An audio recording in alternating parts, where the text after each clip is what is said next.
High বন্ধুরা, দেখো আজ একটা নতুন রেসিপি নিয়ে এসেছি তোমাদের কাছে।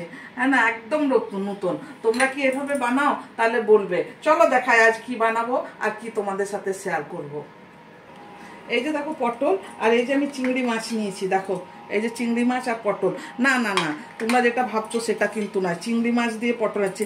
আমি কি করব, চিংড়ি মাছ ভেতরে ভরে বানাবো পটল। তো এই যে তার জন্য আলাদা করে চিংড়ি মাছ নিয়েছি।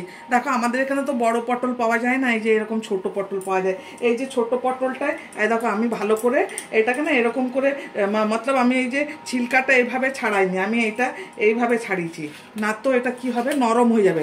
ওইভাবে ছাড়ালে নরম হয়ে যাবে। এইভাবে ছাড়িয়েছি।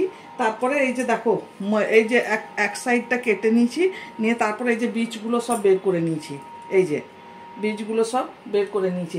তবে এই বীজগুলো আমি ফেলবো না, এই বীজগুলো আমি ব্যবহার করব। কিভাবে ব্যবহার করব সেটা তোমাদের দেখাচ্ছি। সবার আগে তোমাকে মাছটা দিয়ে দেখো। এই যে মাছটা যখন আমি পটলের মধ্যে ভরবো, ওইটা কি হবে, ভাজার সাথে সাথে গরমে দেওয়ার সাথে সাথে ওইটা এরকম বেঁকে যাবে। তো তার জন্য আমি মাছটা যাতে না বাঁকে, তার জন্য আমি কি করেছি দেখো, এই যে টুথপিক নিয়েছি। টুথপিক নিয়ে না আমি মাছটাকে সোজা করে নিয়েছি। তাহলে টুথপিক দিলে মাছটার আর কি ইয়ে হবে না, তোমার বেঁকে যাবে না। আর যদি আমি যখন ওই যে পটলের মধ্যে মশলাটা ভরবো, তো এটা মাছটা যদি বেঁকে যায় তাহলে আমার পটল থেকে মশলাটা বেরিয়ে যাবে। আর মশলাটা যাতে না বেরোয় তার জন্য এই যে দেখো এইভাবে টুথপিক লাগিয়ে নিয়েছি সব মাছগুলোর মধ্যে। এই যে দেখো, এই যে আমি তো ভেবেছিলাম দুটো করে ভরবো, তো দুটো করে তো ভরা যাবে না। পটলগুলো দেখছো তো খুবই ছোট। কলকাতার পটল হলে ওই রকম করা যাবে। এটা যেহেতু কলকাতার পটল নয়, তাই এই যে দেখো এইভাবে সোজা করে নিয়েছি।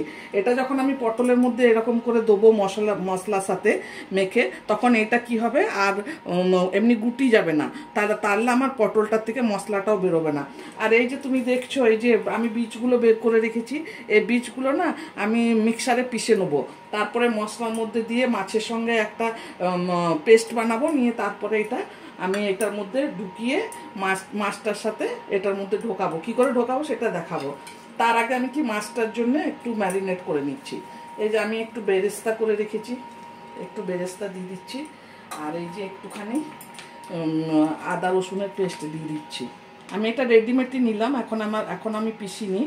মাছ অল্প একটু, তার ভালো আমি একটু এটা দিয়েই করে দিচ্ছি ম্যারিনেটটা, এই রেডিমেড দিয়েই করে দিচ্ছি। আর এই যে একটুখানি লঙ্কা পাউডার দিচ্ছি, আর একটুখানি হলুদ পাউডার দিচ্ছি, আর একটু নুন দেবো। আর যেহেতু এটা মাছ, আমি এটা ভাজবো না, কাঁচা ভেতরে ঢোকাবো, যদি গন্ধ বেরোয় তার জন্য একটু সয়া সস দিয়ে দিচ্ছি।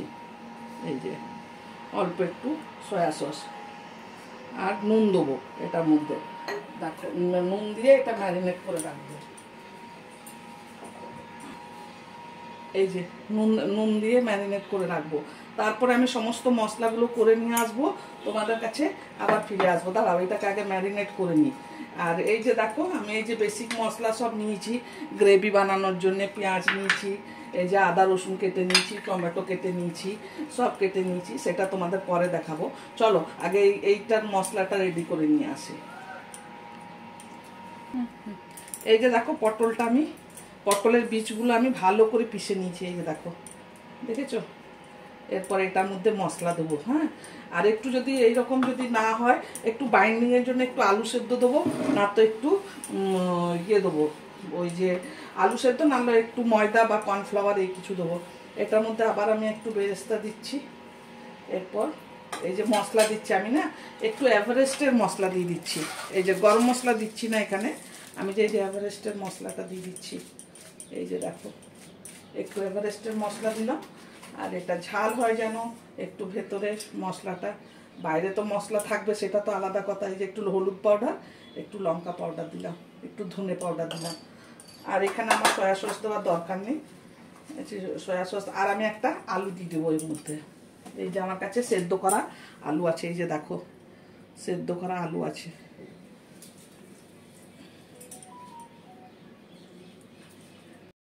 একটু নুন, এবার নুনটা দিয়ে দিলাম।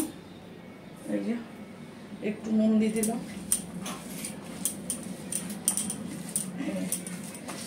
এই যে এরপর আমি কি করব দেখো, এই যে মাছটা নিলাম, মাছটা নিয়েছি। এরপর এই যে এটার মধ্যে এটা ভালো করে এইভাবে করব, নাহলে এটা বাইন্ডিং না করলে পটলটার থেকে বেরিয়ে যাবে। তাই এই যে এরপর পটলের মধ্যে ঢুকিয়ে দেবো। এই যে দেখো এইভাবে পটলের মধ্যে ঢোকাবো মাছটা। এই যে দেখো যতটা একদম একদম দেবে দেবে ভরবো মশলা। এই যে দেখো যতটা ঢুকবে। এই যে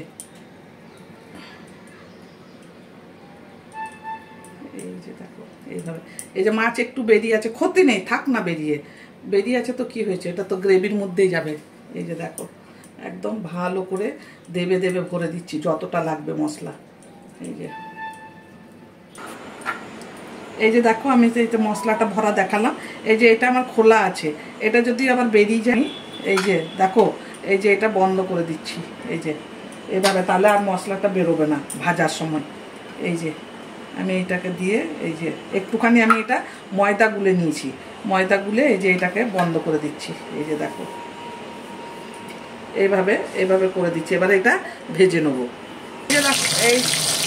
এই যে দেখো পটলটা ভেজে নিচ্ছি আর মাছটা ভেজে নেবো, তারপর আমি আবার তোমাদের কাছে আসছি কীভাবে গ্রেভিটা বানাবো তোমাদের সাথে শেয়ার করবো। দেখো আমার সুন্দর করে পটলগুলো ভাজা হয়ে গেছে। দেখো এই যে এরপর আমি এই যে নুন হলুদ মাখিয়ে রেখেছি, মাছগুলো ভেজে নেবো।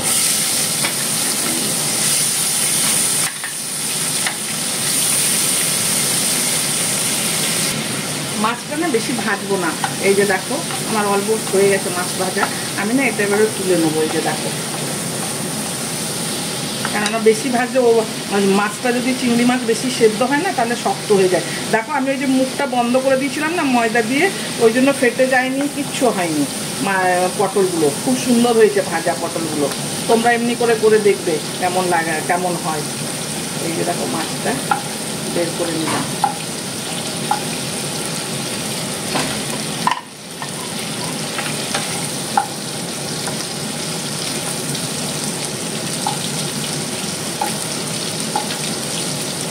এই তেলটার মধ্যে আমি আরেকটু তেল লাগবে, আমি দেবো, পরে দেবো সেটা।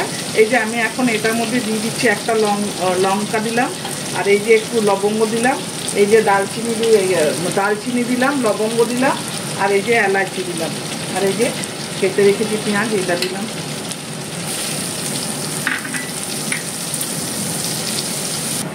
এই যে দেখো পেঁয়াজ একদম ভালো করে ভাজা হয়ে গেছে লাল করে। এই যে এখানে কিন্তু আমি বেরেস্তা ইউজ করিনি, আমি পেঁয়াজটা ভেজেই নিলাম। তো এবার আমি বেসিক মশলা যেগুলো সেগুলো দিয়ে দেবো। এই যে হলুদ দিলাম, এই যে লঙ্কা পাউডার দিলাম, বেশি ঝাল করব না, গরমের দিন বেশি ঝাল হলে খুব চিড়বিড় করবে। এই যে জিরে পাউডার দিলাম আর এই ধনে পাউডার দিলাম, বাস। আমি আর গরম মশলা যেটা ফোড়নে দিয়েছি সেইটাই, আমি পরে আর গরম মশলাও দেবো না, কেননা প্রচণ্ড গরম, এই যে মশলাটা পুড়ে যাবে। তো আমি এই যে পিষে রেখেছি না আদা, টমেটো আর রসুন, সেটা দিয়ে দিলাম। আর মশলাটা ভালো করে কষিয়ে নেব নুন দিয়ে।